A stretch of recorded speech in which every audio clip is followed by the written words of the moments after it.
the person does well. I hope they utilize that money to the best benefit. That's all I say. And that we don't see them on the side of the road in the future.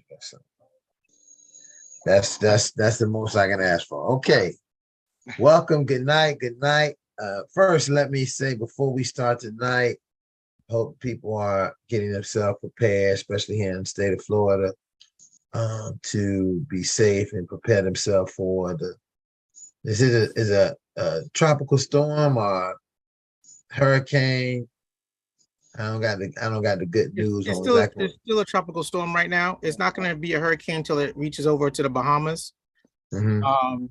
And so they're not sure. They're saying it's adjusting itself when it hits Bahamas to go back up towards and be the hit West Palm Beach to be the main point where it's going to hit, and we'll just get a lot of rain in the Broward and the lower Broward and Dade County areas. But they're saying it can always swing back towards down a little bit back towards Miami.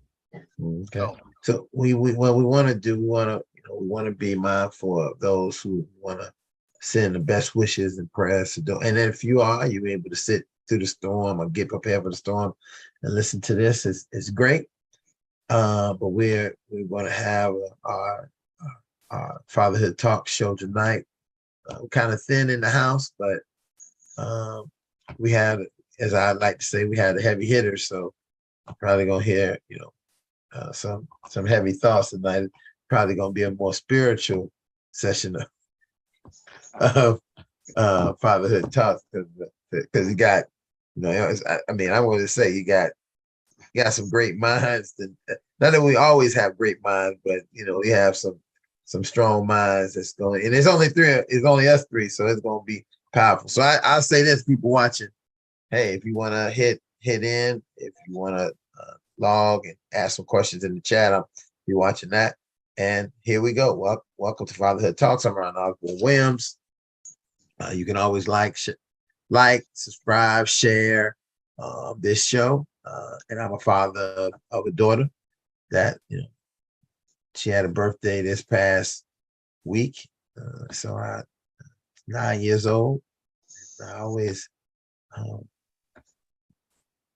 times fly. Let's just say times fly. That's what I say. Time flies. One night before I know she'll be 22 and I'll be 62. So I don't know how that's going to go. Gentlemen. Happy birthday, Princess. happy birthday. My name is Lionel Lightborn. I am father to the tribe of 7 young adults, 4 young men, 3 young women, and 1 granddaughter. It's always a pleasure to be here. J. Robert Menard, father of 2 young adults, one 19 and 27. All right, so tonight, guys, we're going to be talking about Rich Dad, Poor Dad. And I think that when people see this, the first thing when I was looking for the advertising for it, it was, I guess I don't know the name of the guy who wrote a book called Rich Dad. Robert Kiyosaki. Robert Kiyosaki. Yeah, Kiyosaki. Okay, Kiyosaki. I actually I was blessed to take the class. A Spanish guy, we just had this spontaneous friendship. His wife, he paid for the class for him and his wife. The wife couldn't go, so he called me and I went for like 3 days. And so, go ahead. Sorry. No, I was able to get it in depth, so I can definitely speak from different aspects on this particular topic because it wasn't as limited as you think, as we think, when it comes to quantitative and qualitative. Mm-hmm. And so that's what we're going to definitely be discussing tonight on the different aspects of what makes a rich dad and a poor dad. Hey, just from the little bit looking through this, and I've always seen the story Rich Dad, Poor Dad in the books and this and that. I thought it also was like one of these pyramid type things, or not pyramid, but like self-help type of things. Yeah. And then I looked through the stuff today, man, and it was really just financial literacy. Pretty much. if you're gonna be if you're going to do something, there's a financial way that you should do it. Strangely, that same information I didn't get from that book, but I got from some other brothers who had some brothers who had spoke about how you should manage your money, what you should do. And it's funny because some of the people that you get that information from may not be the most upstanding citizens. Pretty much. Sometimes they are in places that swing low, but it seems that they're telling you something bad. But when you begin to look at the how you can provide for your family for it, it definitely is a benefit. And I think that I'm gonna, Alana, I really like you to talk a little bit about that. And then I think I was even looking at a whole nother place to go with this poor dad, rich dad thing, even in reference to being able to look at father's engagement based on being a poor or rich dad.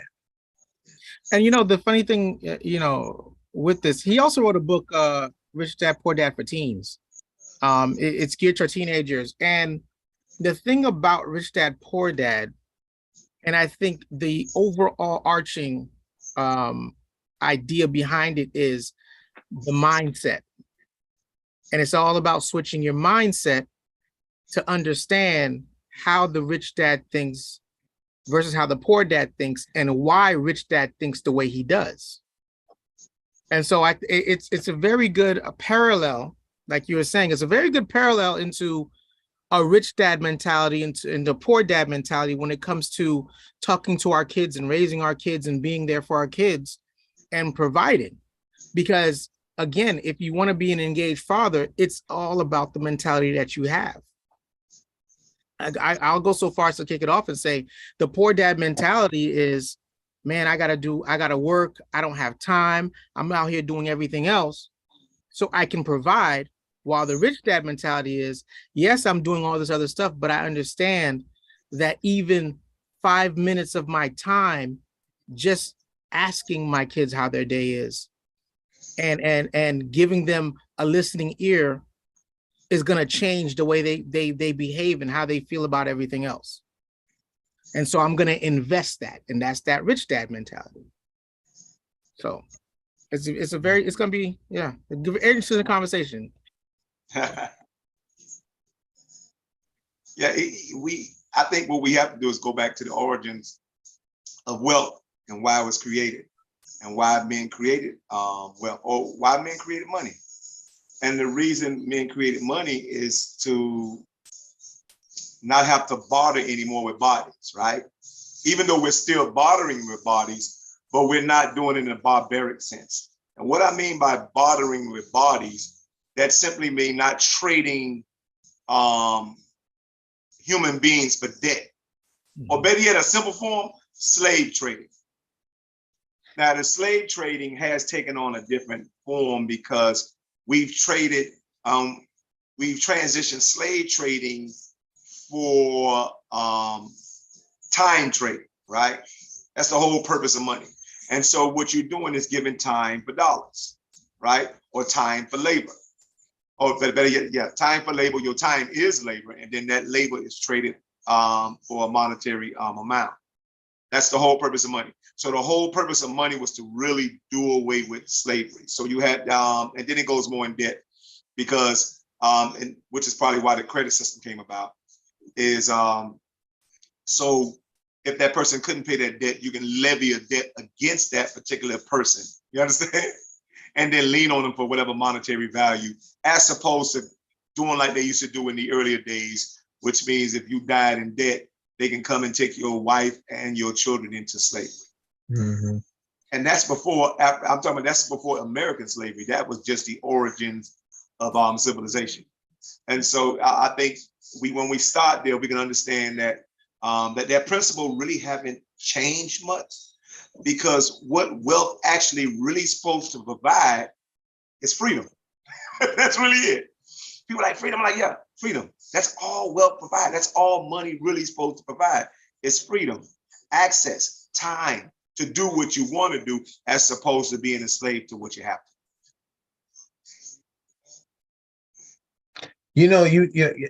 Alana, as you say that, and I heard the last part you said, is to give you the time. And we hear this all the time that kids spell love T-A-T-I-N-E. And it almost puts this idea that, we say, hey, rich dad, poor dad, when we look at them in reference to how they can provide for the children. The rich dads, if they utilize their money in a way, they will always have time to be there for their kids. They will always be able to provide this kind of significant time because they're not working there's still some of the stuff I seen in the document, some of the diagrams. They are making their money work for them, not working for money. Correct. And that when you really think about this idea, two people having the same amount of money, but one person's making their money work for them, the other one's just continuing trying to work for that money. They don't have time for family. They don't have time for kids. They don't have time. They don't have time for probably the most important person they need to have time for is their partner, who may be taking care of the kids, but needs the energy of another adult to balance some of that taking the kid, the priority of if that's how that's operating in the house. And so it's just being able to look at, having the privilege, I would say, to manage that type of time, to be able to do what you need to do to really engage with your partner or child of your mother, the mother of your child, and mainly your kids in a significant way, where it's not like, okay, what we gotta do? What time the dance is? Okay, take you there, be there for about 30 minutes, then I gotta get back out of here. Being able to, because the kids recognize that. They recognize that, dad or mom, parent don't have a lot of time. And they almost then feel like, I don't want to be a burden and that small burden becomes an overall life burden. Like everything then becomes a burden. Like, I don't want to tell you about the guy I met because you don't have time to hear about. I don't want to tell you about the girl I met. I don't tell you how I'm doing in school. I don't tell you that I feel depressed. It's kind of like dad or mom, they're too busy. So I'm not going to share those things with them. So I definitely believe that that's part of where we're at. And it's interesting I say that because oftentimes as parents, when we're being that rich dad, right? And that rich dad is always going to revisit, because there's going to be times where, as a rich dad, you're not going to have time for everything, but you always will you should always have a follow-up question to something that you always discussed. Like if they're telling you about school, I got a test coming up. You got a test? Okay, that's great. Revisit that. You may not have the whole hour to put in to ask everything about the class, but then when you get a little 5-minute break, you say, hey, are you studying for that test? How's it coming along? Revisit, reinvest. Because when you start thinking about investing, right? So now you have your money you have your money working for you, right? I'm going to parallel it to parenting. So when you have your money working for you, that's that passive income, right? And what do you do when that money starts making money? You put it back in so it makes more money to free you up for more time to do other things. And so you're growing it. And so when you go back to your child and you ask that follow-up question, even if it's a day later, because they have a test coming up on Thursday, it's Monday, they tell you about it. You ask them about it on Tuesday. You've taken that investment of that time from before. By asking that question, you're reinvesting into it and giving them more time to give you even more information. So everything doesn't always have to come at you fast and quick. You can take your time and invest and grow it slowly, because the most important thing that you're doing is you're showing them that I'm here at any given point in time and I am paying attention to you. I am listening. And by giving those answers or those questions and asking them about it, they understand that, oh man, he did hear me. I know he didn't have much time yesterday, but he actually heard what I was saying because he came back and asked me about it today. And so that's what you're looking at. You're looking at that reinvestment into your child and into what's important and growing that and nurturing it, because that relationship, eventually you're going to have enough time to invest and take vacations.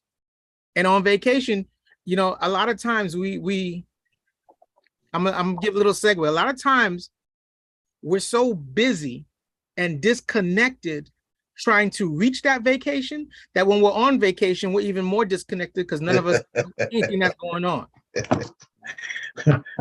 Right. That And we try to can't, force that interaction. right.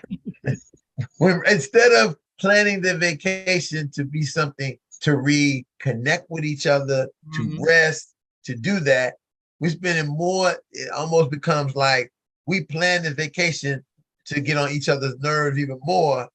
We would have just stayed at home. Exactly. And that's a rough, that's a very rough place to be. But that also comes with looking at that financial component. I mean, if you had to save up whatever, you want this to be the best or whatever, you want to make sure I have everything in place. But if you say, hey, it don't matter, I say that based on my own personal experience, right? My experience as a child, where we lived in the projects. My mother utilized, and I'll be very clear, she utilized our child support money to support us, right? You know, and then we would go to, I remember, I will always remember this, and this is why I probably like to go on vacations. I like to travel. This was something I was exposed to at a young age. My mother bought these season Disney tickets, the season Disney pass. So she spent the money to buy these season pass tickets that you could use year round, right? And we would just get up. She would say, "Oh, this day or that day, we're gonna go to we're gonna go to Disney World." Now, I don't know how people think about that. I know how they don't understand, but at that time, to go to Disney World in Orlando was like, that's for rich people. You know what I'm saying? You know, I would tell the kids in the project, I mean, I'm going to Disney World this weekend, and they were like, "What? How y'all?" Blah, blah, blah. But when it ended up happening, my mom just planned for us to have that kind of, and it was reconnecting for us as a family. We went there. We didn't spend any money though. We stayed in a little hotel off in the cut. She bought food that we kind of ate, and then we packed our bags with the food that we bought, because I think we had some food stamps. So we used the food stamps to buy the food. And then we went into the park, had fun. I couldn't get a big turkey leg. I couldn't get one of those, but it didn't matter because I had a whole bunch of drumsticks out there when we got back to the car, and we had our lunch and ate our food. And then sometimes we try to sneak it in, but that wasn't a good idea at Disney World. But so we'd go back in. And I said to I say to myself now as a grown man and thinking about, that type of thing, it had a lot to play on how I believe to utilize and act in my life. Work is good and is important, but it's also to have this other aspect of our life, that rest and relaxation that we need. And it's not just to rest and relax by ourselves, but for us to do it in conjunction with our family. And it puts us, regenerizes us as a family. No, yeah, you now you're starting to talk, starting to explain, we can go deeper, because we have to, first of all, define or redefine what it means to be rich and poor. And I think we have a very, and me being a Christian, I'm a devout Christian. I mean, God and Jesus himself look at wealth differently than man. He always said, "My thoughts are not your thoughts." And so, while Robert Kiyosaki said some very basic or practical financial things to help you free up your time as it pertains to financial, being financial accessible. What he didn't say, right, is what you're going to do with the time once it's freed up. And so because of that, that brings me to this thought right here. I think when it comes to the difference between being, because we're always saying, I think it was Ben Carson that said, poverty is a mindset or something like that. And I agree with him on that particular one. But so what he meant by that is poverty starts with a belief, right? And I can truly agree with that. I'll sign off on that. But poverty also, and being rich or poor starts with a belief. Being rich or poor also starts with a behavior. Being rich or poor starts with the way you do business or conduct business. Being rich or poor also is attributed to your belonging or what you belong to or where you belong to. And so when you put those four beliefs together, I mean, those four B's together, beliefs, behaviors, business, and belonging, then you got to understand about how you're thinking, because how you believe is how you're going to behave anyway. How the head goes, everything else follows. And so when it comes to I want to talk more about on the behavior part, because what we don't understand, if you research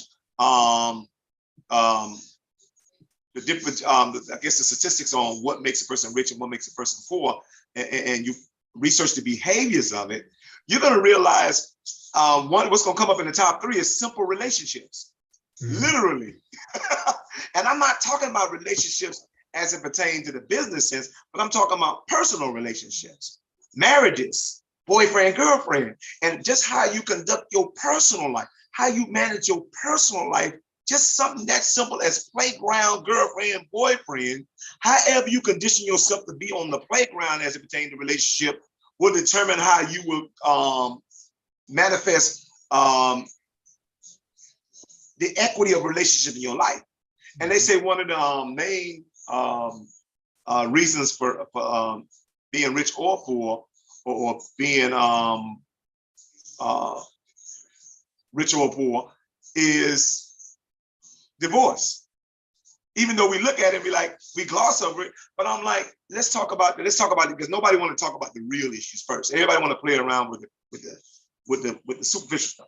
But the real issue is this: if you continually always starting over, and you don't have to be married for that, because you can keep starting over and just wasting your money on dates. You understand? What make you not, and contrary to popular belief, a lot of people are invested. I'm just talking about simple things now. Invested in being habitual daters, right?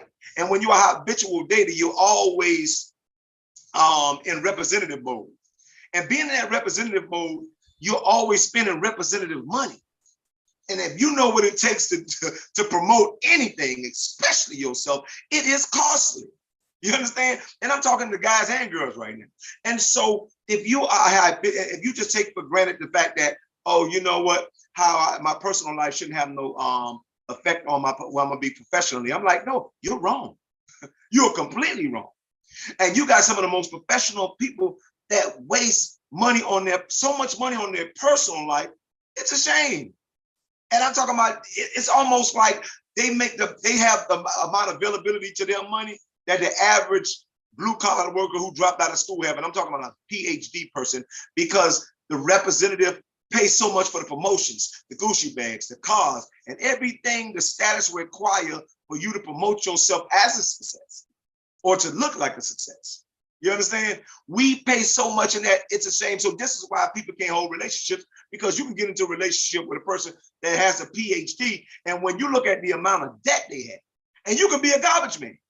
You can be a garbage man and have less debt and more money than a person with a PhD that's trying to solidify or project a status, you understand, that they deem or recondition themselves to be success. And so it's so many levels and dynamics to this thing. It's not just one thing. And one thing about me, I don't like to start at the bottom when it comes to a broke mindset, because I'm like, a broke person ain't never got no money. So why would I want to teach from a broke person who never had no money? If I'm going to teach success, I'm going to teach you how successful people live just enough to stay broke. You know what I'm saying? Who have money, but don't have no real access to it because they live in more of a credit, right? More off of liabilities than they living off of assets. They don't have no assets. They have more liabilities because everything has some type of mortgage thing. They have a mortgage payment. They have a car payment. The Louis bag have a payment. They got a credit card payment. And so me personally, I can't talk about people not being rich who've never been rich. I want to talk about the people who should be rich and are not rich right now. Those are the real people I want to talk to. That's my audience.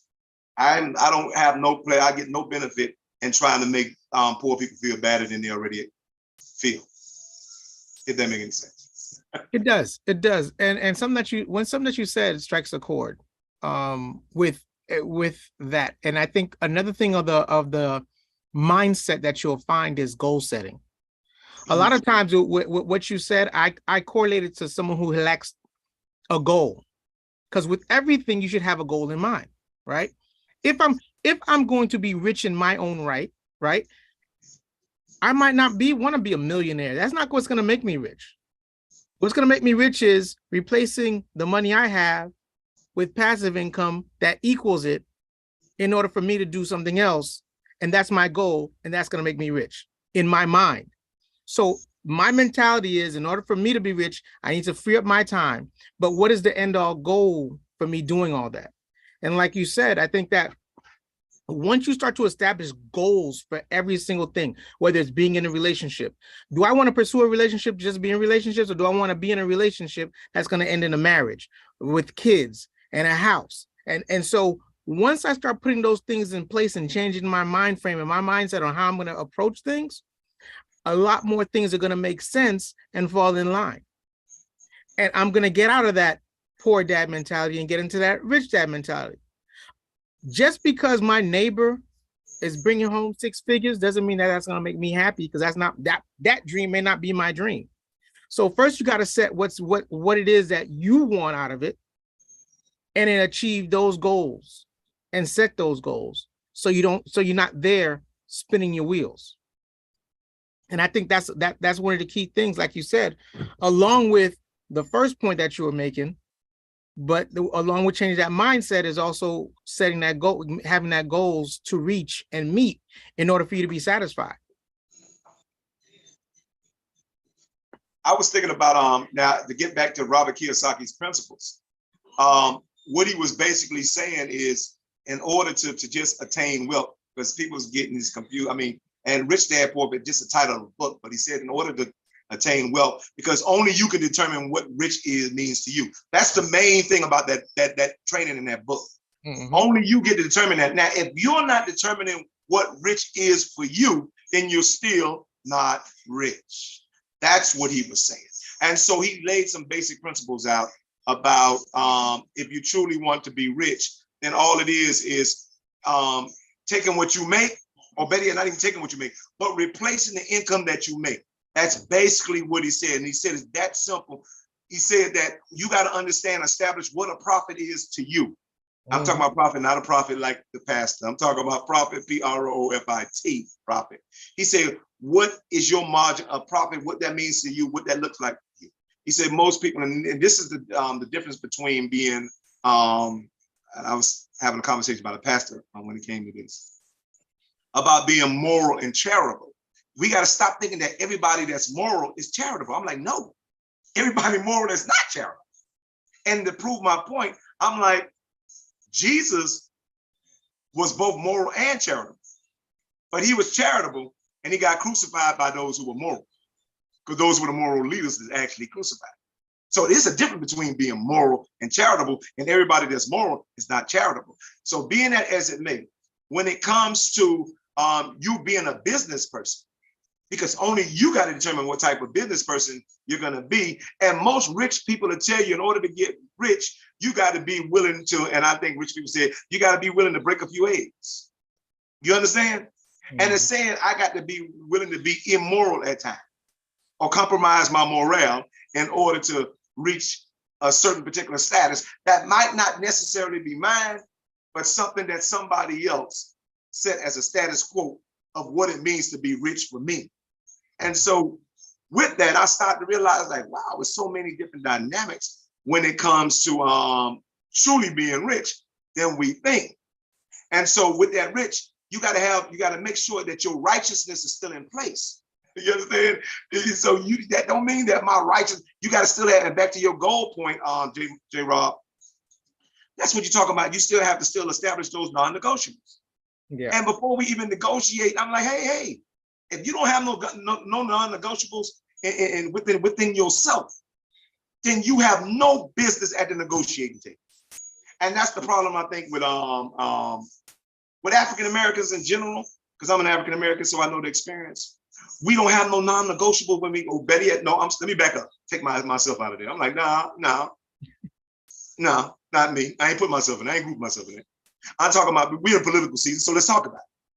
We got peoples and elected leaders that we're putting in place, right? That don't have no real non-negotiable for the very community and culture and people and history that they serve. And when they don't have that non-negotiable in place, then we're going to see what we've been seeing, as opposed to we're putting people in rich dad positions and still getting poor dad outcomes. That's just a little shameless plug for the election day going on, and make people rethink the way they vote and become more self-sufficient in voting. Shameless plug on the vote day, election day.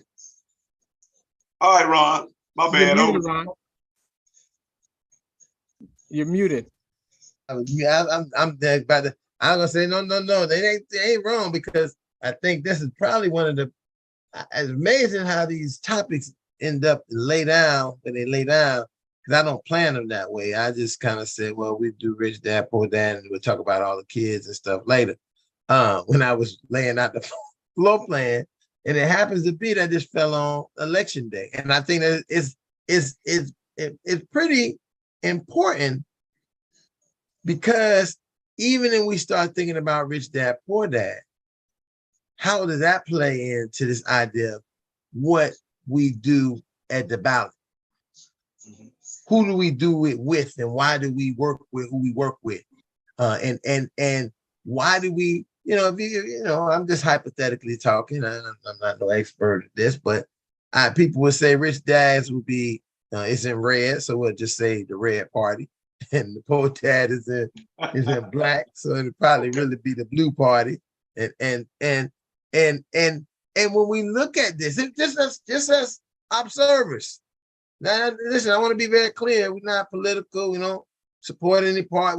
We're just talking about as dads sitting here. What I see, we could equate that, if when we ask people and hear people, that we talked about this a little bit before, and Gene was asking like who and why people vote for who they vote for. I'm pretty sure rich dads are voting for somebody who is looking at a way that their money can continue to be made, right? And they don't have to work for it. Not that they don't have to work for it, but it will work for them. And a lot of times, probably poor dads are going to vote for somebody who's going to say they're going to give them something. Correct. Listen, I'm not no political analyst or nothing, but it just logic tells me that a rich dad does not really care about somebody talking about what they're going to give them. Because giving it, they already got. They need you to help them continue to facilitate. They continue to manage. They don't need you to give them something. They need you to put something in play, whereas a poor dad will be looking for, because I want to get to where the rich dad is. Correct. And I think that's the misnomer that we have in our communities. And for many dads, we will equate that if we can get to a rich dad status, we will be better fathers. And I think that also, to me, is a misnomer. I think that being a rich dad, I know when we look at it firsthand, means money, but I think you can be a more richer dad with your time. And I think that there's rich dads who don't have time.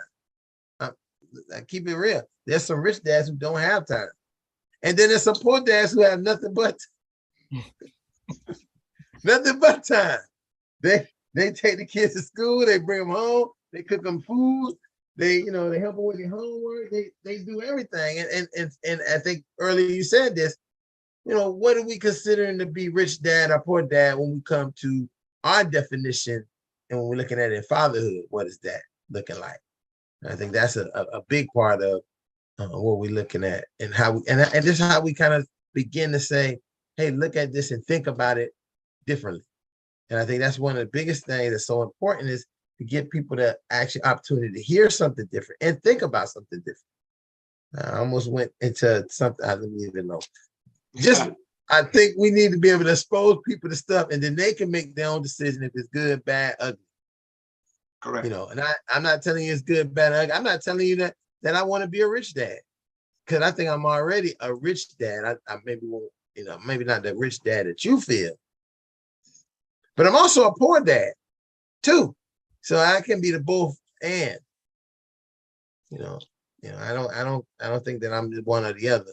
I think I'm working on a spectrum of what I can be for different topics and different things. I'm a poor dad in reference to, you know, where I, you know, maybe where I want to be, but I'm a rich dad and how my mind is operating what I'm going to be. And that's something that we can have. And I say this to dads out there. You know, I know we're talking about rich dad, poor dad, but you know, we are not, I think as human beings, we don't just have to be one thing. Correct. We can be multiple things. And I think we can be multi-dynamic, multifaceted.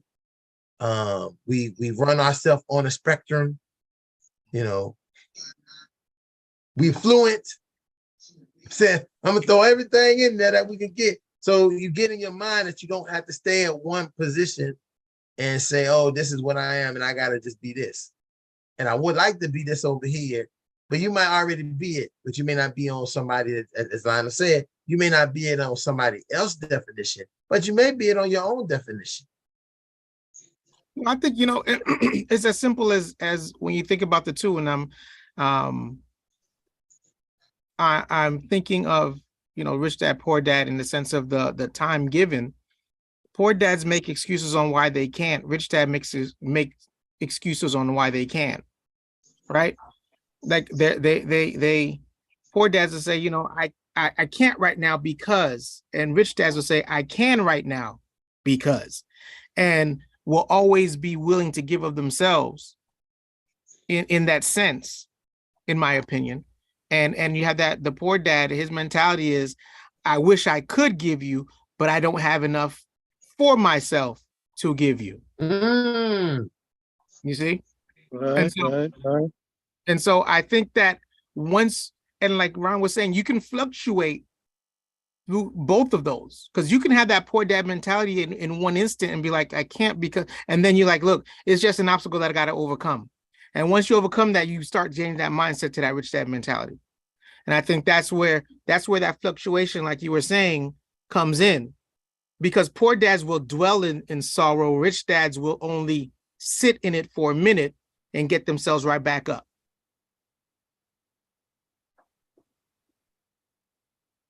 Well, I like what you say about talking about the difference between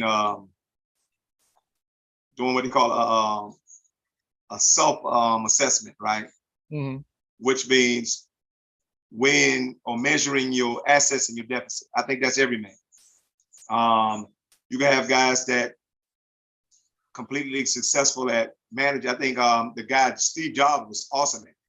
So he can manage a Fortune 500 company, but he couldn't manage a 3-person family. And you understand that we let him slide. You understand? Because he's Steve Jobs. and I mean, but I'm glad the movie made reference that he was a terrible father. Hey, Lionel.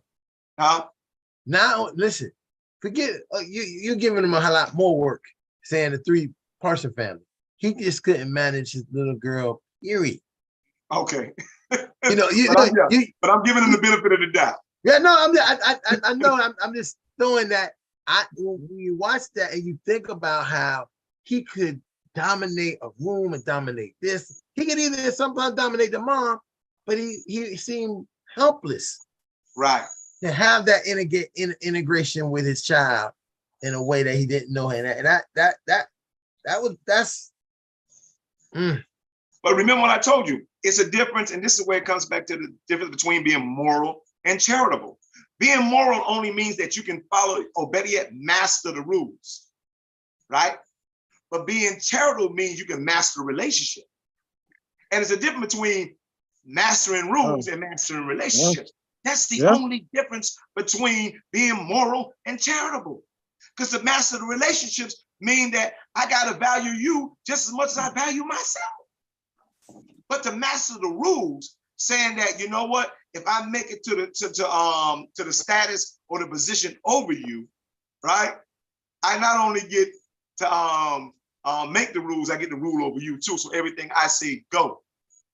As opposed to saying, you know what, I need to value everybody that's connected to the very purpose that I'm charged to be over.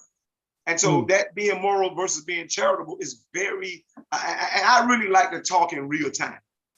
So I don't really like to regurgitate something somebody else said.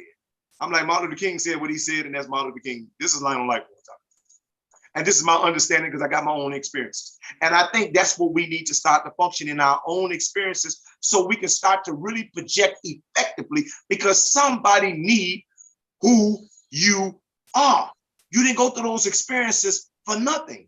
And I think we devalue our experiences so much that we negate or devalue, like, you know what I am and what I went through is not good enough to give to my child. This is why you have a lot of, and I'm gonna be honest with you, I was a present father and I felt like that I'm telling you straight up, society-wise, I felt like that every year that I was, even right now, my children are all adults. I was there for every last one of them. And right now, would you ask me to rate myself what type of father I am? I couldn't even rate myself. And the reason I couldn't rate myself, there's a certain humility that comes along with it. That's number one. Not that I have low self-esteem as a father, but I don't think I have the right to rate myself, because me being a father is just a service. You understand? And the waiter don't get to rate the type of service he gave to the people he waited on. And so as a father, I can only say, ask my children to get a just outcome or account of what level I should be on 1 to 10 as a father. So that's the humility. I mean, that's the cultural makeup of who we are, particularly as a people, right? So I can honor that. My ancestors, they just did a great job at that. But when it came to ethically, or particularly, let me pull out ethically, because I gave them everything I had to give ethically. Economically is where I think that the low self-esteem came in, because the father I wanted to be, economically and financially, I wasn't there. And so because of that, I let that weigh like an anchor on what I was. So what I wasn't was the anchor to what I was. And my kids always reminded me, man, that what you wasn't may have been an anchor, but it still wasn't nothing but the ship. You understand? It's the ship, the relationship is what you are. Don't let the anchor what you don't have, you understand, override and overthrow the ship that you are. And that's the relationship that you are to your children, their mother, etc. So the ship far outweighed the anchor of what I didn't have when it pertained to raising my children and giving everything I had to them. You know, funny that you say that economic piece, right? Mm-hmm. Because that stumps a lot of fathers, mm-hmm. right? Because they're stuck on, I want to get my kids the latest Jordans. I want to get them the latest this, the latest that. I got to go out and get them, those Yeezys. Well, I guess now you can't find Yeezys, but they just want to give them the latest of everything. And I tell them, look, man, these kids when they're young, they really don't care about that. When you give a kid a gift, a toddler, an infant, a toddler, whatever, a gift at Christmas, what do they play with? The box that came in. Mm-hmm. They have more fun with the imagination than they do with the actual present. Even nowadays, you go out and you spend all that money on gifts. They look at it. It's great. Christmas Day, right? Christmas coming up. Christmas Day, they're having all fun with it. They're riding on our bikes outside and everything. Second day, you don't see nobody outside anymore. They're back to doing what they were doing before. So it's like sometimes you have to dial back and say, you know what? The richness is not in the things that I can provide for you. The richness is in the time that I can provide for you. Like You know, well, like Ron said earlier, kids, teenagers, adults spell love Time. And I know we say kids spell it, but think about it.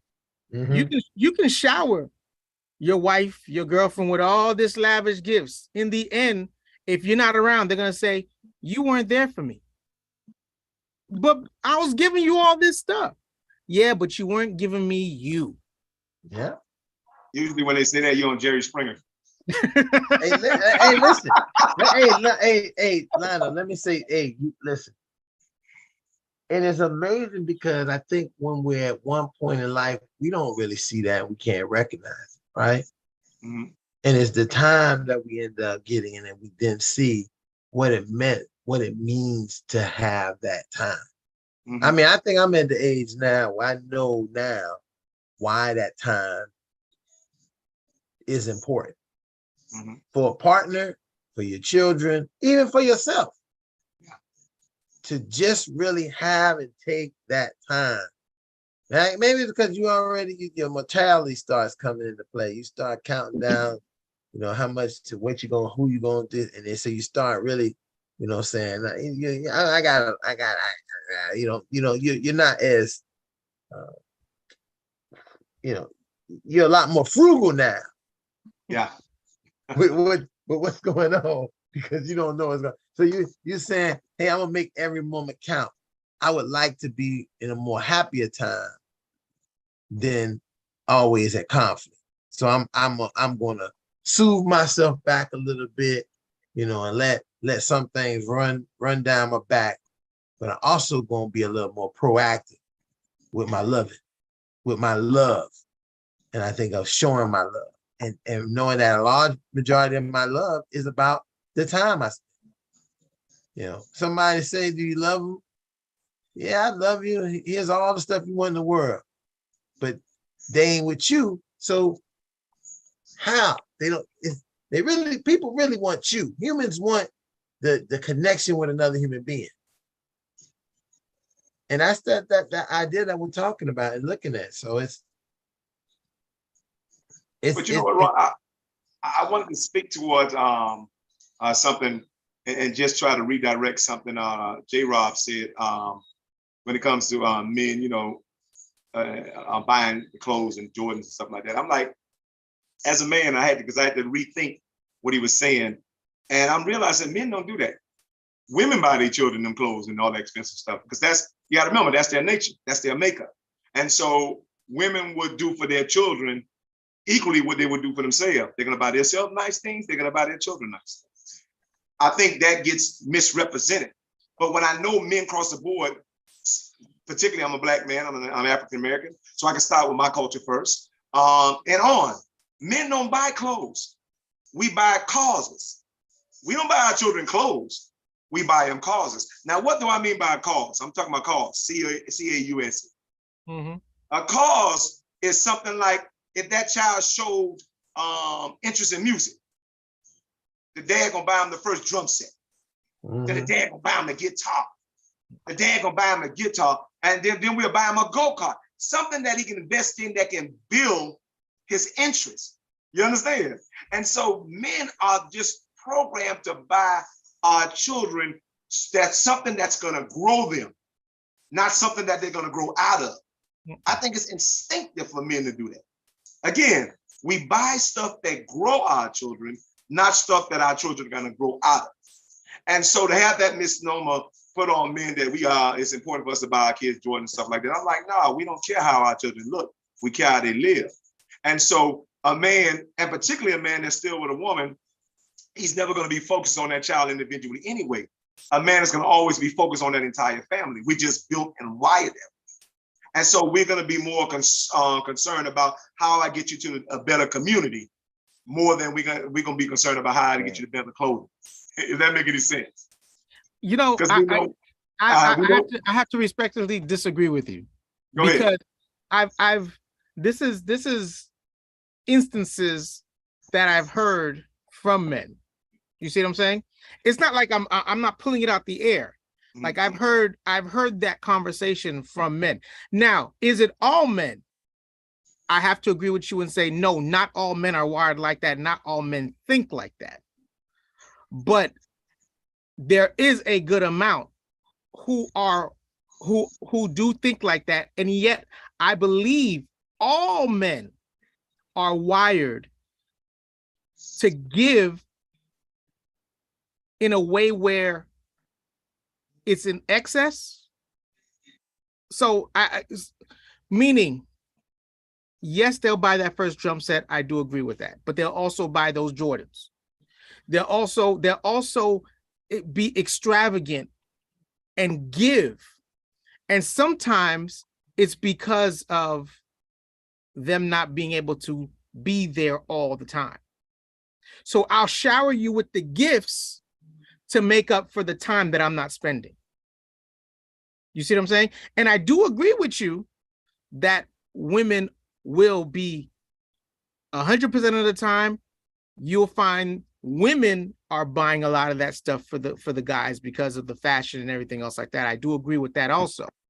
But I think that there are men who, and my example was more so to show the extravagance that a man will do in the spending that's not needed when all you have to give is time, which is free. And so I do feel there is I think with your example and my example, you have your bookends, and there are people who fall into that middle. But Gene, a lot of time ain't free though. I think one of the parts we have to look at that we sometimes make time free, but when it really looks at in the real world, I think I look at it like this: the time that you do have free, you have to reassess and reevaluate it to make it more accessible. You'll hear somebody say, well, I got to work all the time, I got to do this, but then they also might say, I got to go to the bar on Fridays. Mm-hmm. They got other, I'm watching the game on Friday night, go to the football. I'm gonna watch the game on Saturday. I'm watch the game on Sunday. I'm watching the game on Sunday and Monday. So all that time is taken up just with you going to the places that you're gonna be watching the game. And then you say, well, man, Monday coming, I gotta get back to work. I don't got time. Now, Ron, don't confuse free time with time that's free. I got that part. I'm just saying that sometimes our time ain't free. Right. So I say that to say, okay, I understand what you're saying when you say, you're occupying your time with things that could potentially be, how do you say it? You can readjust it in order to become that free time that you can give to your kids and give to your family. Right. But let's just say you are working all day. The time you hop on a bus, make a call. The time you're on your way to somewhere else, make a phone call, check in. With technology nowadays, I find it very hard for people to make the excuse of I don't have time for. You see what I'm saying? I can understand you can say I don't want to be bothered with. That's a whole different thing that I don't have time for. Because we make time and we sacrifice for the things that we truly want. You know what? I'm gonna and this, I just got this revelation. J. Rob. Fred, I'm gonna let you come in because I know you're online. I don't want you just sitting there being quiet, man. I don't want to. I gotta acknowledge you on that, man. You definitely representing, and you here, and you got a voice too. So definitely let your voice be heard, man. As it pertains to, I think culturally, we and I'm talking about myself too. We have a cultural deficiency that we suffer from. That by the time we don't get our examples or our lessons, right, or our appreciation or our greatness in real time, right? And I'm saying that to say this: I was thinking about J. Rob's point about the Jordans and stuff like that. And I got this nice epiphany, this nice revelation about Jordans that's culturally, right? That's culturally affirmed, like something that's existing in our culture, a whole industry that was created that if had I not just thought about it, I would have missed it in this conversation. Mm-hmm. I'm thinking about, yes, I thank God that our parents bought their children those Jordans. And here's why. Here's the equitable sense why. It's the word you like, J. Rob. Here's the qualitative sense why. Number one, it takes the brand that was founded on a Black man, right? And take it to what they call historic or economically historic height, which means it puts it on the same level, right? A Black product, it puts it on the same level, economic and financial level, as white brands has always been on the same level for 100 years, right? Here's a man who started playing basketball in the 1980s, or better yet, went pro in the 1980s. And now his status is at Gucci and Fendi and Louis, but we don't see that. And we don't teach from that. That's number one. Mm-hmm. And because his status is at the same level as Gucci and Fendi, then the value is at the same level as Fendi and Gucci. And now our kids are trading his products.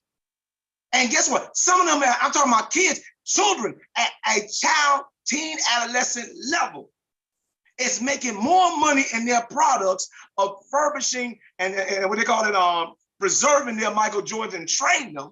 And I forgot about that industry that actually exists. And before we talk about that, we don't talk about the empowerment of the Michael Jordans and how it is creating new revenue streams for our kids. When we used to be busting our ass throwing newspapers. They around here online establishing their own clothing line and shoe line and stuff like that. And there is about, I'm talking about thousands, if not tens of thousands of African-American youth who are seeing hundreds of thousands of dollars way before they graduate high school, but we don't know that narrative. And the question is why? Why do I need the embarrassment narrative between the relationship of African-American children, African-American families and Michael Jordan, as opposed to empowering or the empowerment narrative between the relationship of Michael Jordan's and the African-American families? And there are factual empowerment narratives of what buying those shoes and those kids getting educated about those shoes and the fact that they're trading those shoes and making, they can buy them for $150 and they're selling them for $325, $400. And so the fact that we miss those narratives and we miss those stories tell me that we haven't really valued not ourselves, but our collective selves enough to know and correct certain things that were designed to be embarrassment and turn them into empowerments. And I seen a young man, because I sat on a panel about 2 weeks ago, a young man that's actually doing that as a living, and he just entered college and making buku money. Talk about, hey, Rob, you talk about passive income. That's passive income right there. But again, I don't even see how we miss that narrative. Maybe because we're old, but I owe it to that young man to capture that narrative and project it on this particular platform to let them know that every relationship between African-American families and Michael Jordan is not an embarrassment one, but an empowerment. No, I can understand that, and I can agree with it, because not only are they refurbishing, but they're taking the ones that they buy and making them unique and one of a kind by doing art on them, whether it's Correct. Dipping them or it's putting, alligator skin, leopard skin, snake skin, all over, and redesigning them. And selling them, selling them. So I understand that piece of it, but it's not that I was using it as an embarrassment for the family, but because we were talking about money, using your time to make money in order and trading that for the time that you're spending with the family. You see what I'm saying? And so what I'm saying is, rather than kill yourself to make more money in order to buy the shoes, give them the time instead. And that's all that I'm saying. Give them the time rather than the shoes. You will always have time to go buy them a pair of shoes, because a 5-year-old won't care that he's wearing Jordans. A 3-year-old won't care he's wearing Jordans. Only you will. Designer clothes, little kids in designer clothes, they're not walking around talking about, look at my Versace shirt, because they're playing in the dirt. So they're getting, they just want to have fun. They just want your time. They just want they just want your presence. And so that's the point I was getting at. When the industry you're talking about is at, like you said, that teenage level, or that smart 10-year-old who's like, yo, I'm about, like, there was this, was he a 10-year-old who was cutting grass and made it a business and started getting the people around his neighborhood to pay him to cut their grass. And he employed his friends in order for him to start the business, so that he had more people cutting grass and making more money and establishing. So you have those people who have that industrial mind, and I understand that. But what I'm talking about is that investment of time, because when they're young, all they know is that you're not there. And that's why it's important to them. Heck, when they're older, like I said, you can shower someone with gifts and everything, but the bottom of it is they're going to be like, but you weren't there. But I was busy making the money, but you weren't there. You didn't give me the 5 minutes to tell you something. And that's what they'll remember. And I don't know anyone who wouldn't say, yo, I'll trade all this stuff you gave me for 5 minutes of your time. Whether it's an adult or a kid. Because one thing that you said towards the beginning of this, which I agree with 100%, is that mindset of relationships. And when you start talking about being that rich dad, you're nurturing those relationships. And those relationships are an investment. And so you have to really invest your time in order to nurture. Because I don't know any relationship that doesn't take time. And I think also remembering that these relationships are relationships that one person is developing who they are and what they become, versus us still redefining who we are in that individual that is developing. We sometimes leave that, leave those things out, don't look at them in that capacity. We time, but there's ways to not have time and still make time. The man who has a kid, all his kids, and they all live on the farm. They all get up in the morning, they go and do their different assignments. Dad comes around to everyone, what thing they have. Then about 10 o'clock, they all go into the barn, and Dad give them the English lesson for the day and the math lesson. Mom may give them the social studies and what have you. Then they go back and do the afternoon things all together as the family. Dad comes around, everybody. So what happens is that's a completely different dynamic, because the kids recognize that their time is work time. But also when they're not working, they're probably going to have fun time together. I don't think there's no doubt that they're going to be having fun time together because they're together. Then, right now we have families that are operating that are together and still not together. I challenge you to go, you're able to spend the money to get your kids, your family, nice technology devices. And then you all say, we're going to go out and do some things together. It doesn't make a difference. You're not really doing anything together when the kids are engrossed into the phone, and as well as the parents, equally engrossed. There's no conversation, between anybody at the table. They just eating their food, and everybody is in their own different zone, world zone. Why even go out to have this? I advocate strongly I advocate. When I'm going to go back to the classroom, the college classroom. I want to advocate in my classroom that, hey, listen, no cell phones, buddy, not for this hour. We got a bucket. We got a bucket over here. You just put your cell phone in the bucket. Collect it after class. I don't think that's. I think when we do it the way you just said, Ron, that suggestion, I think that is the typical way, or the old way, or the way our parents would have did it, right? Yeah.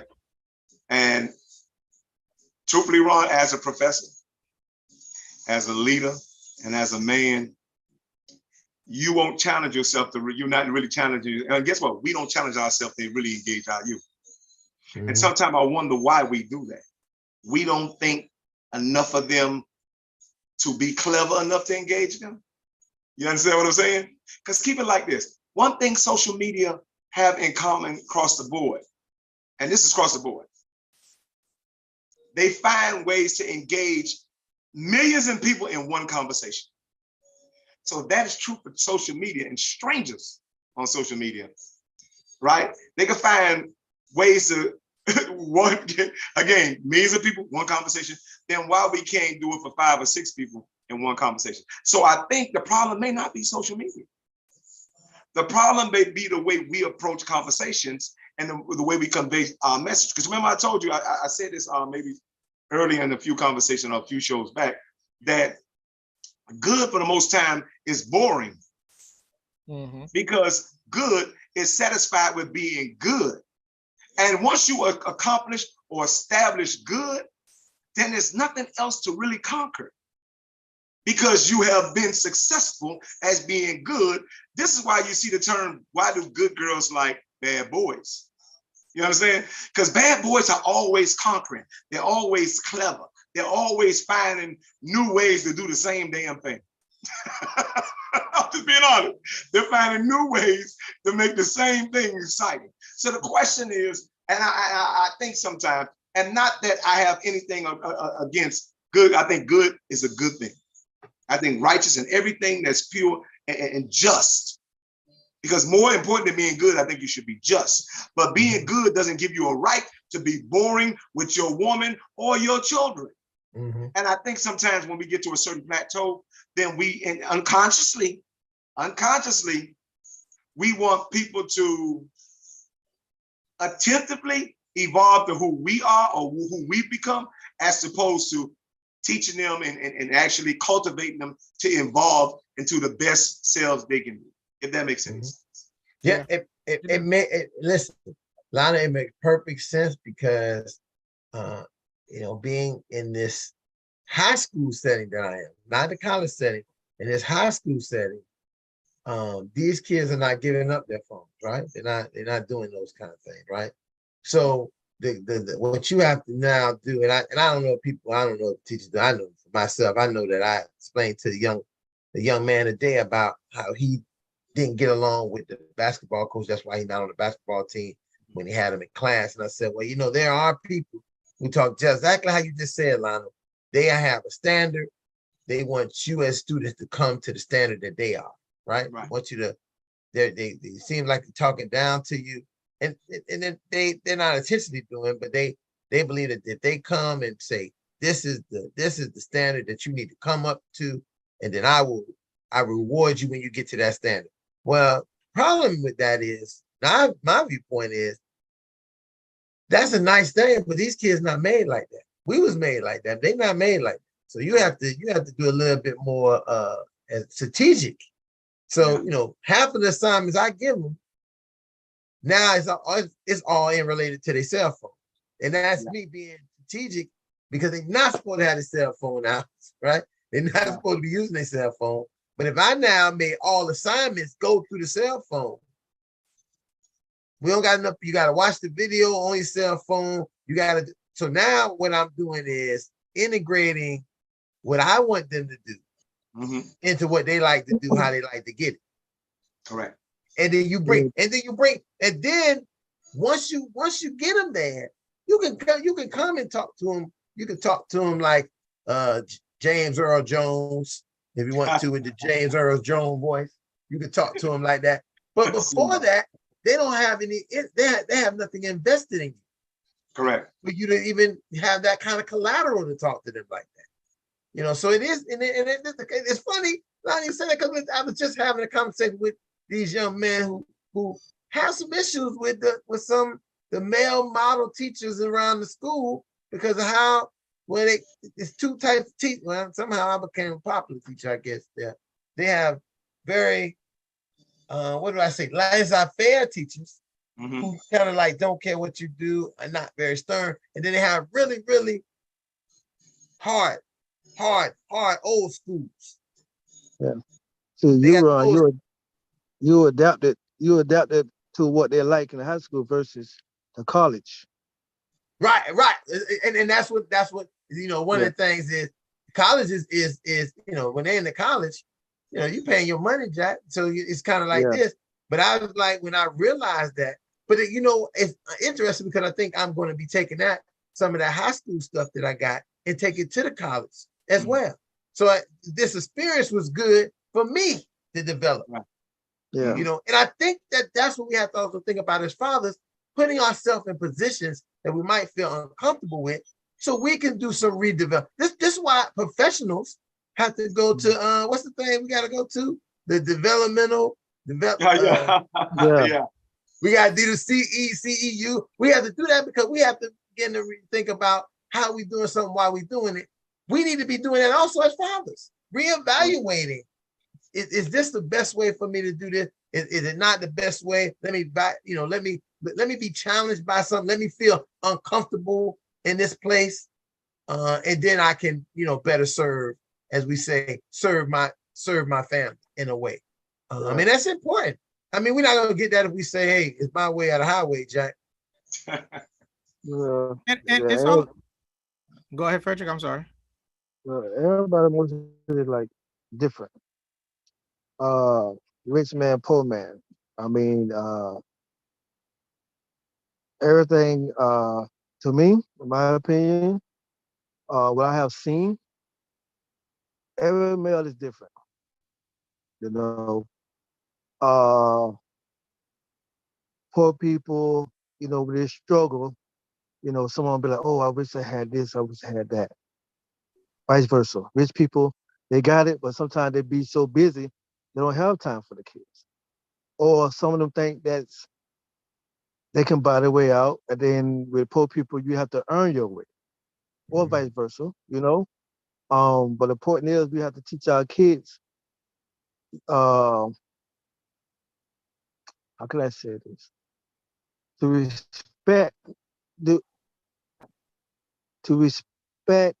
What's the word I'm looking for? Oh shit. I want to say respect one another. Respect. Well, I'm gonna say development, more skills. Okay. You know what I'm saying? Develop more skills. Because I have seen people thinking that, oh, if we do it this way because they got money, you know, once they get into a program, all that's out the window, all that money, all that other stuff with people that have money, all that is gone. So when you strip away all that, now you hit reality. You know what I'm saying? Especially if you on a level 4, 3, 5, juvenile, whatever the case may be. Now the ones that don't have enough money, they see what's going on, you know, as they're growing up. Let me see. What I'm just trying to say, if everybody have their own different opinions and different lifestyle of growing. Like Ron said earlier, some people old school, they la la la la la la la la versus, you know, he had to adapt. You understand what I'm saying? So sometimes the old school, I mean, with us, it worked for us, but it might not work for the kids for the future. You understand what I'm saying? So once you make some transaction of that, I think it will be more respectful of kids to learn it and to adapt. That's all. Yeah, I understand what you're saying. Because I agree with that. It's an integration of both. For me, it's an integration of both. It's taking the old school because the old school worked. Not that the old school didn't work. Yeah, yeah, yeah, And yeah, yeah. I agree. It works. sometimes we don't adapt and integrate old school into the new school living. Absolutely. And so that's where it gets lost because times have changed. Like when I was a kid, we didn't have cell phones so readily. Now you have cell phones readily. Now, what to what Ron was saying with the use of the cell phones in the classroom, that's a great way to integrate the old school way of thinking of I want you to learn and get this information, but now I'm just going to put it in a way that's more palatable to you. A way that I can feed you without you spitting it back up. You see what I'm saying? And so all kids, like you said, they're attached to that cell phone. And you have adults attached to cell phones where you tell an adult, hey, put that thing down for 5 minutes, they'll die. You know what I'm saying? And so now you're asking that of teenagers who their life revolves around the cell phone. I need to check social media. I got my Snapchat, I got my Instagram, I got my TikToks going. I need all that. You'll find that a lot of teachers are going on TikTok and using TikTok as a way to teach the kids and also integrate the kids into their TikTok so that they can get that form of teaching. So again, integrating that old school with the new school. And I think once you start realizing that that's what you need to do in order to reach people, and not just kids, just people, period. Because when you're out in public, like Ron was saying, you can go anywhere and you'll see everybody on a cell phone. You'll see a whole family out and each of them are on a cell phone looking at something completely different. You can go to a party and rather than people dancing and enjoying themselves, they're all making videos of other things that are happening where it's almost as if you don't, like, for instance, concerts. You really don't have to go to concerts anymore because someone's on their cell phone filming the whole thing live for Facebook or something like that. And you're like, yo, you're not even enjoying singing a song. Back when I used to go to concerts, we didn't have the cell phones out. We were dancing in the aisle. You see what I'm saying? So that attachment and that integration is how you're going to start to reach people. Yeah, hey, Gene, you're so true. We went to homecoming this past weekend. We they wanted a certain amount of money. We said, well, we're not about to pay to go in there, man. We ain't gonna pay to go in, right? So we outside in the back. Homeboy cut the phone on, cut it to the page of the people, and we see the whole show because everybody in there recording the whole thing. So what we need, we seen all the vital things that happened. We just wasn't squeezed up in the heat. We were sitting there, and the lady, security came to the back and said, "What y'all back here doing?" Oh, she said, "Y'all out here watching the show from it." I said, "Yeah, we're here watching the show." And that's how it works. So technology, man, can really, do a lot for us. But yeah, you absolutely right. I mean, I do that myself, but I'll be at the concert to let you know I'm there live. You got to take that live shot so people know you ain't faking. But but it's a good reminder. I think Facebook, I'm gonna have to get all myself off of Facebook too, because Facebook is a really good archive for your memory. And all my memories, I'm talking about for about a decade now. All the concerts I forgot I went to is on that on my Facebook page. And so I understand that. And guess what? This is where you start with using cell phones. You go from using cell phones becoming useful. Yeah. Remember that? And so I think we have to use cell phones enough until we learn how to make them become useful, which is back to Ron's point when it comes to the students. I think there's a lot of teachable moments and opportunities when it comes to youth because it's stuff that we know and that we was mandated to do that we can make it fun for them to do, like research. Right. And so research is one of the hugest things that when I do presentations in school sometimes, I'm like, listen, let's play a game. I want you guys to look up the minimum wage for the state of Florida. And they're like, all right. And so the kids start shooting out numbers. Okay, this is the minimum wage for the state of Florida. I said, okay. I said, so tell me what website you got it from. And so we played a website game because now I get to teach them the value of research and better yet, resource, right? So research and resources, which means wherever you got it from, the person who got it from .gov will be the highest resource. And then somebody may have it from .edu. That's a good resource. And somebody may have it from .org.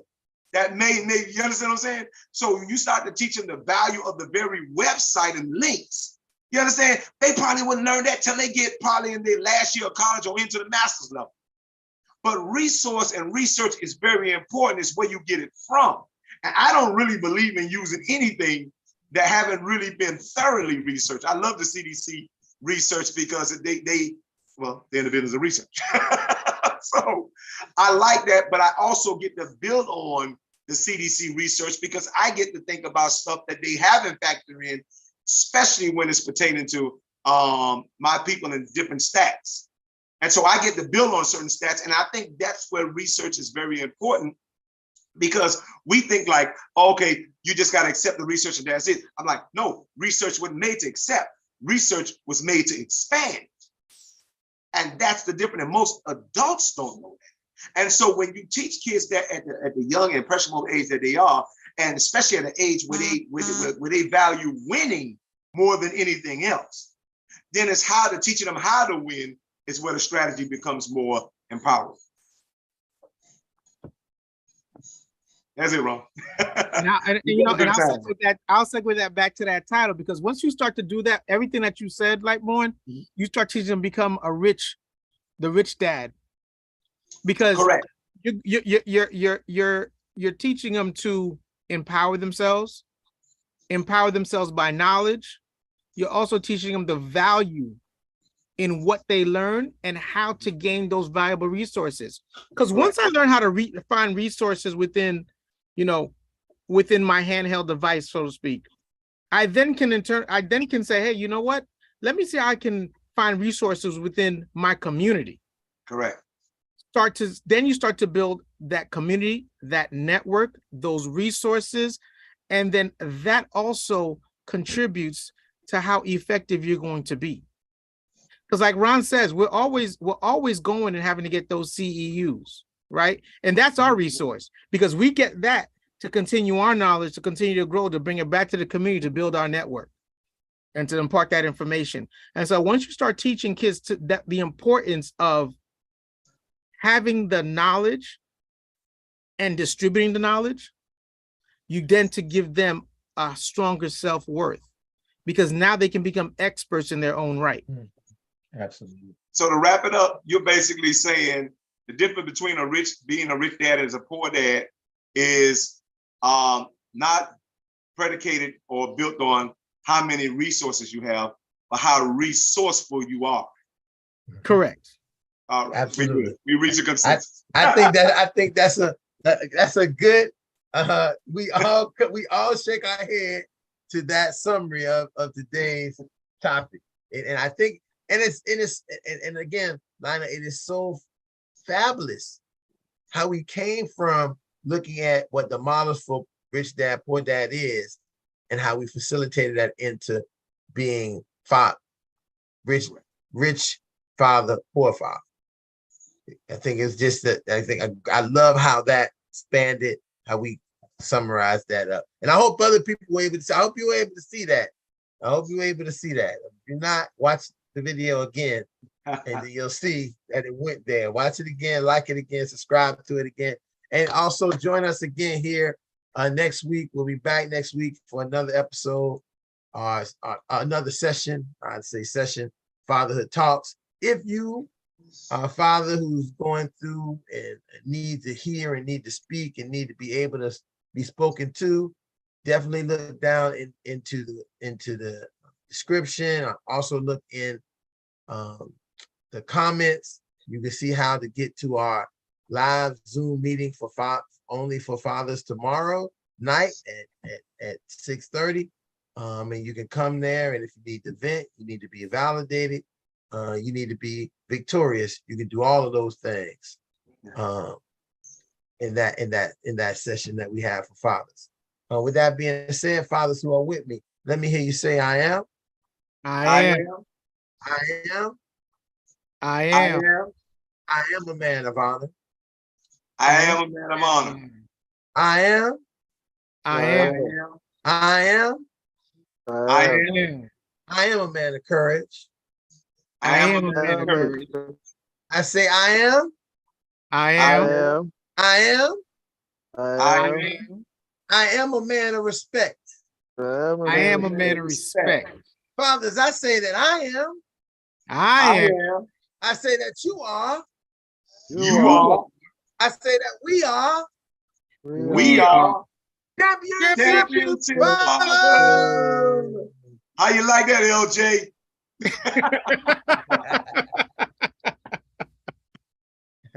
So again, for people who wonder and say what this is, when we flex, we're not flexing, we're not showing our muscles. What we're doing is we're holding our children on our arms, and we're holding our families on our backs, and that's what 24/7 championship fathers do.